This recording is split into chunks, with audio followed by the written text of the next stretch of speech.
사랑으로 시원하게 삽시다. 할렐루야. 잠깐 추가 광고 2개 드리겠습니다. 지난 주일 교회에 좀 공사를 좀 했습니다. 새가족실과 교육자실을 좀 바꾸었습니다. 왜 그랬는가 하면은 새가족들이 이제 예배 마치고 내려와서 이제 건물 안으로 들어와서 새가족실로 들어가려고 하면은 조금 심리적인 부담이 있습니다. 낯선 건물에 와서. 그래서 이제 계단에 내려와서 바로 들어갈 수 있도록 이제 교육자실을 이제 목양실로 이동하고 거기를 이제 새가족실로 하고, 그리고 이제 저는 목양실은 이제 옛날 새가족실로 들어가는 그런 공사를 했고요.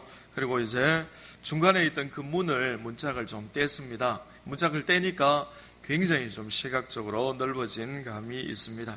그리고 오늘 2부 예배 마치고 단기 선교팀 출발하는데요. 출발하기 전에 성도님들에게 인사드리고 기도받고 출발하기 때문에 오늘 예배를 조금 순서를 빨리 진행하도록 그렇게 하겠습니다. 자, 우리 옆 사람과 한 번 더 인사하겠습니다. 말씀의 은혜 받읍시다. 오늘도 지난 주간에 이어서 형제 사랑에 대해서 하나님의 말씀을 함께 나누려고 합니다. 2주간 동안 형제 사랑에 대해서 말씀을 준비한 이유가 있습니다. 현대 교회의 큰 약점 중에 하나가 바로 친밀한 사랑의 교제, 그 부분이 현대의 많은 교회들의 약점입니다. 왜 그런가 하면 사람들이 이제 숫자가 많아지고 그렇게 하다 보면 성도님들이 교제를 나누는 범위가 점점점 좁아지는 감이 없잖아 있습니다. 그래서 우리가 이런 현대교회의 약점들을 극복하고 깊은 성도의 교제를 나누자. 우리가 매주일마다 인사하죠. 사랑합니다도 하고 축복합니다도 하고 화이팅도 하는데 그것도 좋은데 더 깊은 사랑의 교제, 마음에 있는 속 이야기를 할 수 있고, 그리고 서로의 사정을 헤아리고 정말 마음으로 사랑하고 위에서 기도해 줄 수 있는 그런 사랑의 공동체로 계속해서 발전해 가면 좋겠다 하는 마음으로 오늘 말씀을 준비했습니다. 그런데 우리 교회는 제가 볼 때 다른 교회들보다 사랑의 교제가 실제로 굉장히 강한 교회입니다. 제가 오늘 이 말씀을 준비한 이유는 잘하고 있는 우리에게, 우리 공동체의 주마가편, 달리는 말에 채찍질해서 더 잘하라 하는 의미로 오늘 말씀을 준비했습니다. 오늘 우리가 읽은 말씀을 다른 말로 다락방 강화라 그렇게 합니다. 한번 따라서 해보시기 바랍니다. 다락방 강화. 예수님이 금요일 날 돌아가셨죠. 예수님이 금요일 날 돌아가셨는데 돌아가시기 전에 하루 전에 목요일 저녁에 제자들과 함께 최후의 만찬을 하셨습니다. 그리고 그 최후의 만찬 마지막 순간에 주님이 다락방 강화를 하셨어요. 다락방에서 말씀을 강론하고 설교를 하셨다는 말이죠. 그런데 그 주제가 무엇인가 하면 내가 먼저 너희를 사랑한 것처럼, 내가 너희를 사랑하고 친구가 되어준 것처럼 너희도 서로의 친구가 되어주고 너희도 많은 사람의 친구가 되어주라 그렇게 말씀하셨습니다. 그 말씀을 하셨을 때 아마 제자들이 좀 의아했으리라 그렇게 생각합니다. 서로가 이미 다 친구입니다. 다 친구인데 주님께서 왜 또 새삼스럽게 친구가 되라 그렇게 말씀하시냔 말이죠. 이미 친구인데. 근데 제가 요즘 이제 간간히 들려오는 뉴스들 있죠. 인터넷이나 또 TV에서 종종 이런 뉴스가 들려옵니다. 고등학교에서 혹은 중학교에서, 어떤 데는 초등학교에서 왕따 문제로 인해서 고통을 겪던 학생이 극단적인 선택을 했다. 그런 뉴스를 아주 가끔씩 들을 수 있습니다. 저도 자녀를 키우는 부모 입장에서 그런 뉴스를 들으면 마음이 참 안 좋아요. 어떻게 저렇게 생때 같은 아들이, 생때 같은 자녀가 저렇게 극단적인 선택을 했는가. 그런데 그런 뉴스를 들을 때마다 이제 앵커가 이제 뉴스를 전달할 때마다 저 단어는, 저 말은 틀린 말인데 저 단어를 사용 안 했으면 좋겠다 하는 그 생각이 늘 있어 왔어요. 그런데 실제로 근래에 와서 그 단어를 사용을 안 하는 걸 제가 근래에 느꼈습니다. 무슨 단어인가 하면은 서울에 있는 모 중학교에서 친구들로부터 왕따를 당한 학생이 극단적인 선택을 했습니다. 이제 앵커가 그렇게 이제 전달을 합니다. 여러분, 친구에게 따돌림을 당해서 극단적인 선택을 했다. 여러분, 친구는 친구를 따돌리지 않습니다. 친구는 친구를 괴롭히지도 않고, 친구는 친구를 힘들게 하지도 않고, 친구는 친구를 따돌리지도 않습니다. 그러니까 친구에게 따돌림 당해서 극단적인 선택을 했다. 이 잘못된 말입니다. 친구가 아니에요. 어떻게 친구입니까? 친구가 죽음으로 내모는 사람이 어떻게 친구입니까? 그래서 전 친구가 아니다. 친구라는 말을 쓰면 안 된다. 계속 그렇게 마음으로 몇 년 동안 생각했는데 근래에 정말로 친구라는 단어를 안 쓰고 같은 반 학생으로부터, 같은 학교 학생으로부터 따돌림을 당했다. 그래서 이제야 용어를 언론에서 제대로 사용하는구나 느끼고 있습니다. 주님께서 다락방 강화를 하시면서 너희들이 지금까지 피상적인 친구였지만 그러나 이제 마음을 열고 흉금을 나눌 수 있는 생사고락을 같이 하는 진정한 친구가 되기를 원한다. 내가 너희를 위해서 목숨을 버린 친구가 되어준 것처럼 너희도 이 피상적인 교제가 아니라 진정한 교제를 나누는, 마음으로부터 정말 흉금을 나눌 수 있는 진정한 친구가 되어주라 하면서 이런 친구가 되어주라 그렇게 말씀해 주셨습니다. 오늘 본문 말씀을 통해서 이런 친구라는 제목으로 두 가지로 말씀을 드리겠습니다. 첫 번째로 예수님께서 먼저 제자들의 친구가 되어주셨습니다. 우리 본문 15절 말씀, 15절 같이 읽겠습니다. 이제부터는 너희를 종이라 하지 아니하리니 종은 주인이 하는 것을 알지 못함이라. 너희를 친구라 하였노니 내가 내 아버지께 들은 것을 다 너희에게 알게 하였음이라. 아멘. 15절에서 주님께서 말씀하시고자 하는 가장 중요한 요지는 이것입니다. 내가 먼저 너희들의 친구가 되어 주었다.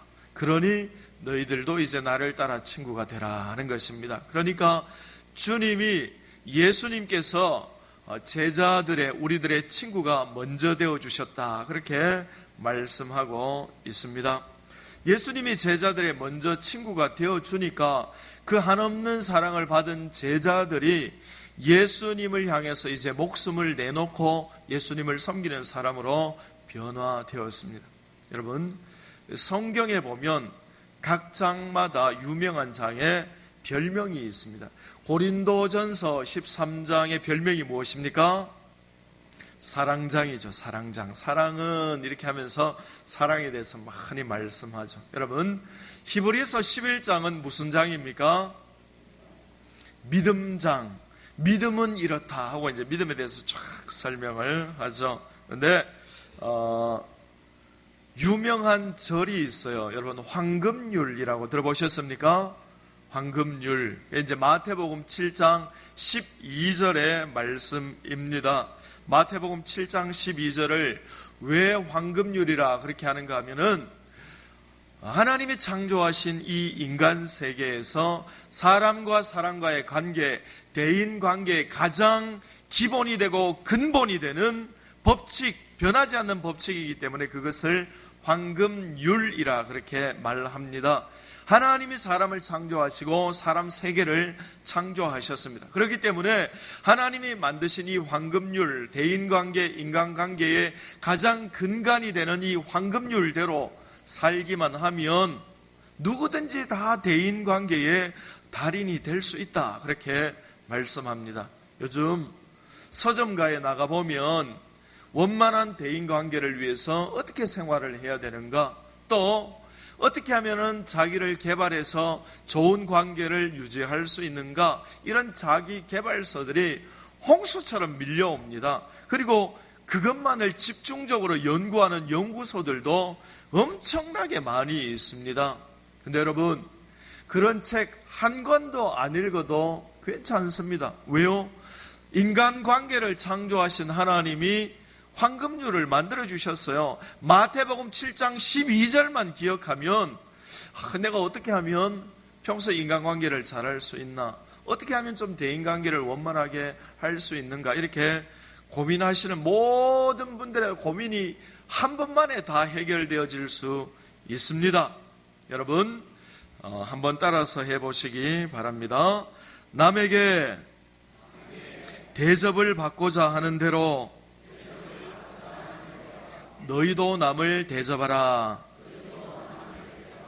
예, 남에게 대접을 받고자 하는 대로 너희도 남을 대접하라. 이게 여러분 인간관계, 하나님이 창조하신 사람관계의 근간이 되고 기본이 되는 겁니다. 그러니까 내가 존중받고 싶고 대접받고 싶고 인정받고 싶고 사랑받고 싶다면 네가 먼저 형제를 사랑하고 대접하고 인정하고 존중하라는 겁니다. 그러면 반드시 상대방이 너를 인정하고 존중하고 대접해주고 사랑해 준다는 겁니다. 그래서 황금률을 실천하는 사람 주변에 보면 항상 좋은 친구들이 넘쳐납니다. 왜요?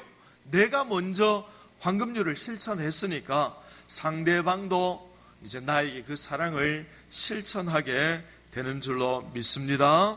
그렇기 때문에 여러분, 예수님께서 제자들에게 내가 먼저 친구가 되어주었으니 너희도 친구가 되어주라, 그렇게 황금률에 대해서 말씀해 주셨습니다. 그러므로 여러분, 이 시간에 우리가 누가 나에게 좀 좋은 친구가 되었으면 좋겠다, 여러분 그런 책들, 수필들, 시들 얼마나 많이 있습니까? 그래서 이런 친구가 있었으면 좋겠다, 이런 유의 시나 수필들이 너무너무 많습니다.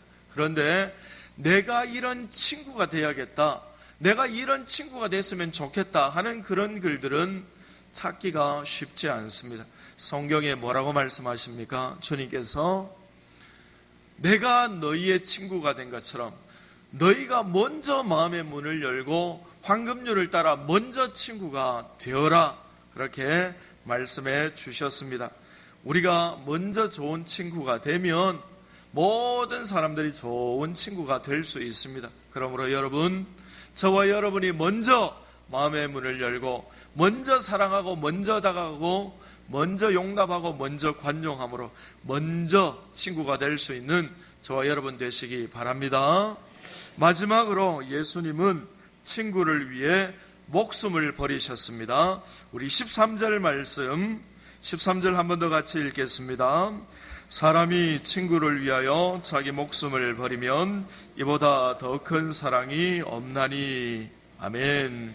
예수님께서 내가 먼저 너희의 친구가 되었다, 그렇게 말씀해 주시고 그 다음에 말씀하시기를 나는 친구인 너희를 위하여 내 목숨을 버린다, 그렇게 말씀하셨습니다. 그렇게 하시고 예수님이 십자가에 달려서 목숨을 버리심으로써 오늘날 우리와 제자들을 구원해 주셨습니다. 좋은 친구는 예수님처럼 목숨을 버리는 친구인 줄로 믿습니다. 그런데 여러분, 요즘 친구를 위해서 목숨을 버릴 수 있는 그런 환경이 아닙니다. 여러분, 옛날에는 친구를 위해서 목숨을 버릴 환경이 됐습니다. 미국의 남북전쟁 할 때에 어떤 한 청년이 징집 명령을 받았습니다. 그런데 그 청년은 징집될 수 있는 형편이 아닙니다. 홀어머니가 계시고 밑에 동생들이 줄줄이 딸려 있어서 본인이 일해서 돈을 벌어야만 어머니도 모시고 동생들도 먹여 살릴 수 있는데 본인이 군대 징집돼 가버리면은 가족들이 다 굶어 죽는 거예요. 그때 그 청년의 친구가 대신해서 징집당해서 전쟁터에 나갔습니다. 그리고 친구 대신에 전쟁터에서 죽었습니다. 그런데 이 친구가 그 자기 대신에 죽은 친구를 장사를 지내고 그 묘비에다가 이렇게 적었습니다. 그는 나를 대신하여 죽으시다, 그렇게 적었어요.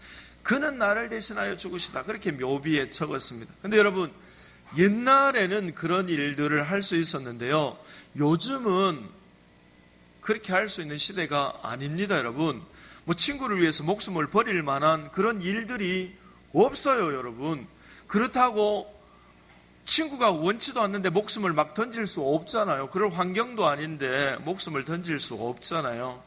오늘날 저와 여러분에게 친구를 위해서 목숨을 던진다 하는 게 정말 우리에게 중요한 의미가 있습니다. 바울 사도께서 로마서 12장에서 너희 몸을 산제물로 드리라, 그렇게 말씀하셨습니다. 이 산제물은 한번 따라서 해보시기 바랍니다. 뒤시야, 뒤시야. 앞시야 아니고 뒤시야입니다. 뒤시야. 이 뒤시야라는 말이 제물이라는 말인데요, 이 제물 뒤시야라는 말 속에는 이미 네크로시아라는 의미가 있습니다. 이 네크로시아가 뭔가 하면은 죽음이라는 말입니다. 그러니까 뒤시야 안에 네크로시아라는 단어가 들어가 있어요. 왜 그래요? 하나님 앞에 제사를 드리려면 제물이 죽어야 되잖아요. 양이든지 소든지 염소든지 간에 제물은 산 제물이 없어요. 다 죽은 제물밖에 없어요. 그런데 바울 사도께서 오늘 문법도 틀린 단어를 쓰고 있어요. 제물은 다 죽은 제물인데 문법을 어기고 산 제물이라 그렇게 말씀합니다. 왜 산 제물이라고 문법을 어겨가면서까지 그렇게 말씀하시죠? 살아서 하나님의 말씀대로 사는 것, 그게 더 힘들다는 겁니다. 여러분, 죽는 순교도 힘들어요. 우리가 주님을 위해서 목숨을 던진 사람 존경하고 또 그분들 사랑하고 그렇게 하잖아요. 주님을 위해서 목숨을 던진 죽은 순교도 굉장히 위대한 일입니다. 그러나 그것 못지않게 위대한 게 살아서 예수 그리스도를 따라가는 것, 그게 얼마나 위대한 일인지 모릅니다. 여러분, 김기철이라는 분이 두란노 서원에서 책을 썼어요. 죽음보다 더 강한 희망이라는 책을 썼어요. 그 책이 두란노에서 나왔는데요, 그분이 이제 누군가 하면은 그 가명인데요, 그분이 북한 지하교회 성도였어요. 북한 지하교회 성도였는데 이제 탈북해서 이제 국경 근처에서 이제 사역을 하다가 그분이 괴한들에 의해서 죽임을 당합니다. 그런데 그분의 품에서 본인이 16년 동안 이제 북한 지하교회에서 어떻게 신앙생활을 했는지, 어떻게 이제 그 정치범 수용소에서 어떻게 예수 그리스도를 영접하고 그 위기 가운데서 믿음을 지켜왔는지, 그런 게 이제 일기로 빼곡하게 기록되어 있는 겁니다. 그 내용 가운데 이런 내용들이 있어요. 북한에서 살아서 신앙생활하는 거 너무너무 힘들다는 겁니다. 차라리 순교당하면 좋은데 하루하루 불안하게 어려운 가운데서, 위기 가운데서 믿음 지키며 신앙생활하는 거 너무너무 힘들다는 겁니다. 여러분, 이런 게 바로 산순교입니다. 죽는 순교만 위대한 게 아니고 산순교도 위대합니다. 산제물, 죽은 제물만 위대한 게 아니고 산제물이 얼마나 위대한지 모릅니다.